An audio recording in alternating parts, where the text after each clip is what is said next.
If you're going for a walk with your Shih Tzu and they're pulling all the time and you don't know what to do about it, well, don't worry, we have the video for you.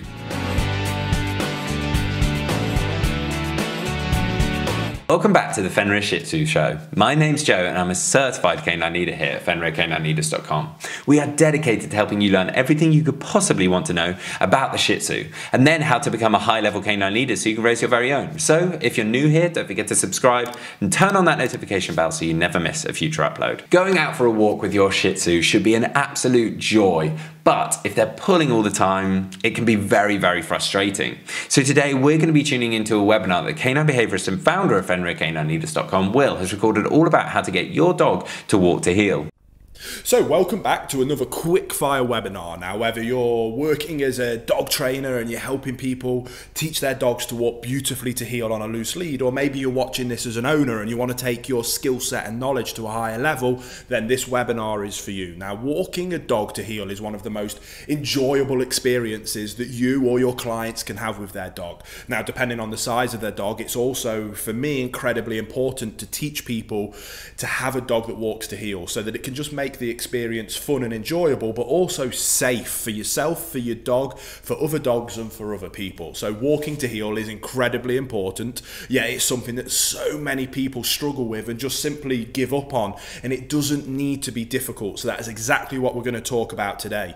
Now, walking to heel, like I say, it doesn't need to be difficult. The theory and the principle is quite straightforward, and I'm going to break that down step by step for you in this quickfire webinar.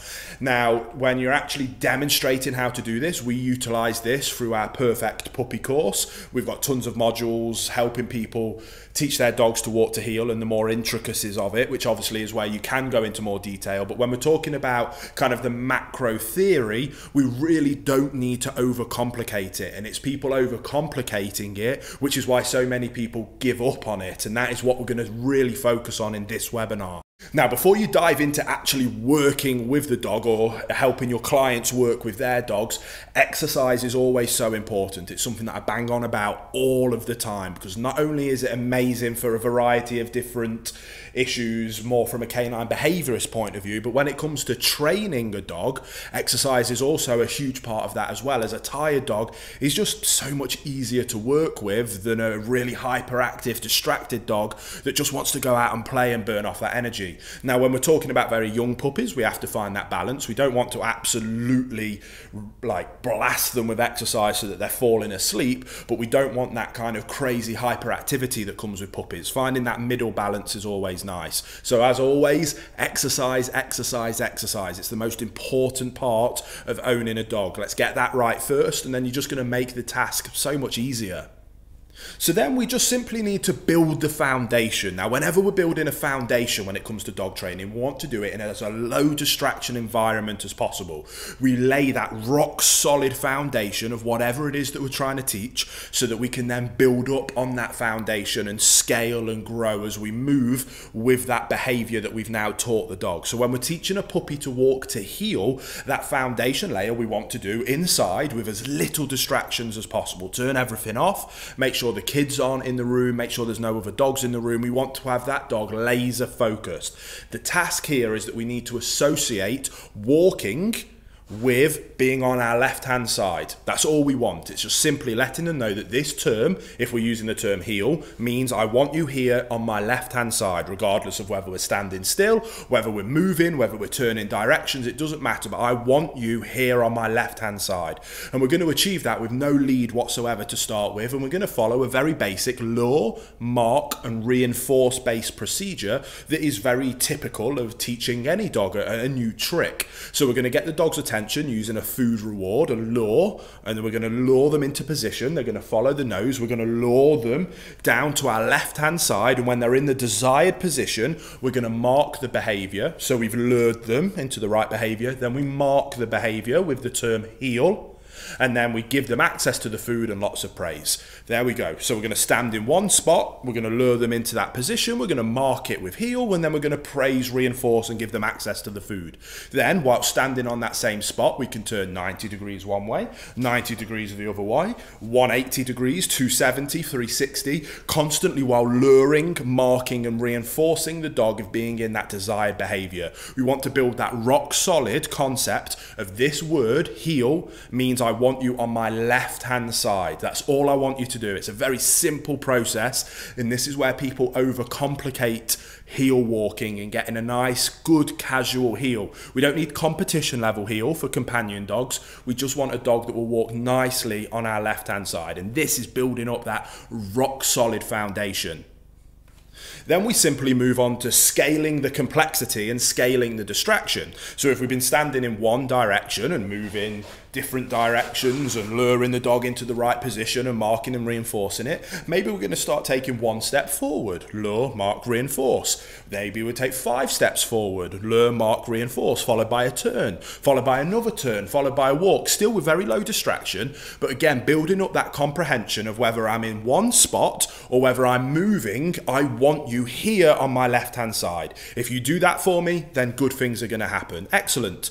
Then we can start building up that complexity with more steps, more turns. And at this stage, when we know that our puppy, that our dog has that rock solid foundation of the term heel means be on my left-hand side, at that stage is when I like to add a lead to the equation. Then we're going to carry on drilling the same things. We want to associate that lead with being here on my left-hand side. Too many people get a lead and they just ruin the relationship with the lead from day one by slapping them on it, letting them bounce all over the place, go wherever they want, and then they get confused why the dog is confused, that now you don't want them to do that, you want them to walk nicely to heel, but we've spent the last 6 months being able to go anywhere we want on the lead. We want to have that rock-solid foundation and then that rock-solid comprehension and that link that heel, that lead means heel, and heel means be on my left-hand side. And we scale the complexity, we scale the distractions. We start to do it outside in a low distraction environment. We then start to do it in a very quiet road on a pavement or sidewalk,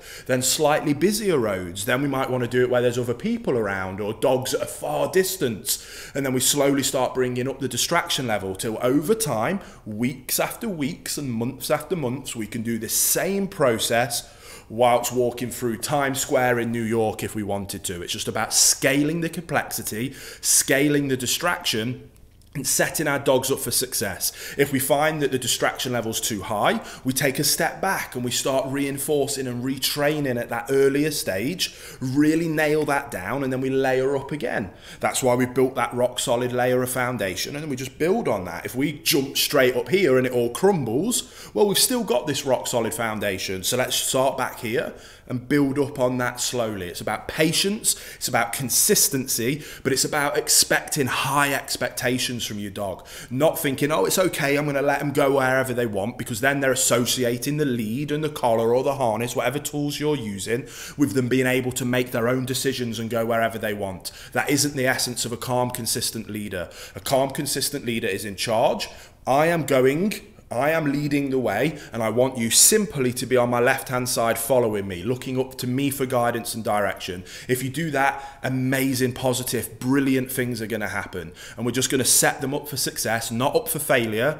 And we're going to set high boundaries, high expectations, and we're going to build up to it slowly but surely. While we're socializing our dogs in the big wide world, we don't need to necessarily put them on a lead and a collar and let them have free roam. We can carry them while they're young until they've had their injections, and then when we go out we can put them maybe on a long line so that we're not necessarily associating the short lead with being able to go where you want. The long line means now you've got free access and free rein, but when you're on this short lead that is our healing lead, they're creating that association with, okay, I'm on this lead, I know what that means I need to be on the left hand side of boss, and if I'm there, good things are going to happen and we're going to move. If the dog pulls, we're simply going to stop, we're going to turn around, we're going to lure them back into the right position, turn around again and move forward. If we find that the distractions are too high, you failed, not the dog. You expected too much too soon. So we're going to bring it back and slowly start to build it up, drilling it, working it every single day with incredible levels of consistency.